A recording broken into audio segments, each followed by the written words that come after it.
Memasuki berita pertama, sebanyak 1.600 bibit tanaman mangrove ditanam serentak di kawasan Pancer Muara Sungai Grindulu, Desa Kembang, Kecamatan Kota Pacitan. Penanaman serentak ini dilakukan untuk menambah abrasi sungai dan gelombang tinggi pantai selatan Pacitan dan menciptakan hutan mangrove untuk menunjang sarana wisata mangrove. Sebelum melakukan penanaman mangrove, seluruh peserta yang meliputi rumah zakat beserta pelanggan Tokopedia berkesempatan untuk kolaborasi dengan pemerintah dan komunitas memberikan sosialisasi terkait konservasi mangrove di Balai Desa Kembang, Kecamatan Pacitan. Sosialisasi dengan narasumber Forum Pengurangan Resiko Bencana BPBD Provinsi Jawa Timur yang melibatkan komunitas nelayan dan warga setempat dengan menerapkan protokol kesehatan.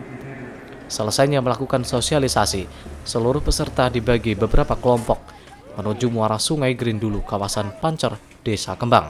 Ada yang menggunakan jalur darat, ada kelompok yang menggunakan jalur laut menggunakan kapal nelayan.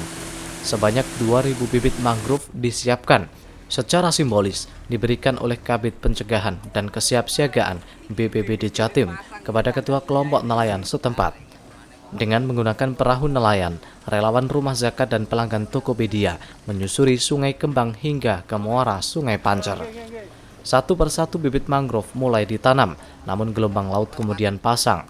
Relawan pun harus bersusah payah menanam bibit dengan kondisi air yang tinggi. Bibit mangrove ini ditanam untuk menahan abrasi pantai yang saat ini telah mengancam kawasan pemukiman pesisir pantai selatan. Selain memiliki fungsi sebagai tanaman pelindung biota air kawasan pesisir, tumbuhan mangrove merupakan tanaman bakau yang memiliki potensi untuk dikembangkan guna mengurangi resiko dampak potensi bencana di desa pesisir, dengan fungsinya mengurangi abrasi akibat pasang air laut dan memecah ombak.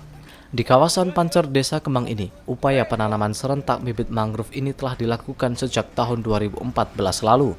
Namun karena tingginya limbah sampah yang terbawa air sungai terutama saat banjir, menjadikan bibit-bibit mangrove yang telah tertanam rusak dan mati.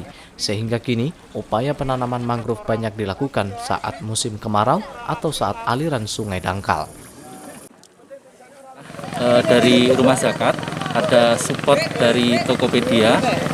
Terus kebetulan kita juga bermitra dengan BPBD Provinsi Jawa Timur dengan menerjunkan Forum Pengurangan Risiko Bencana Provinsi Jawa Timur serta lembaga-lembaga terkait kebencanaan yang peduli tentang lingkungan.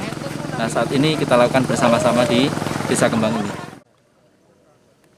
Sementara itu, BPBD Jawa Timur mengaku bangga dengan upaya dan jerih payah para nelayan yang peduli akan kelestarian hutan mangrove untuk menjaga ekosistem pantai yang kini telah terancam oleh kerusakan habitat pantai yang disebabkan bencana banjir dan abrasi pantai. Mangrove ini kita harapkan ke depan menjadi sangu ataupun oleh-oleh untuk anak cucu kita di depan, sehingga bila mangrove ini sudah tumbuh besar, bisa mengurangi terjadinya abrasi pantai dan bisa dijadikan area wisata ke depannya. Kegiatan yang diinisiasi oleh relawan Inspirasi Rumah Zakat Desber Sirnoboyo tersebut akan terus berlanjut sebagai usaha perlindungan, pelestarian alam dan bentuk penyisian areal sebagai kawasan swaga alam. Trinoto melaporkan.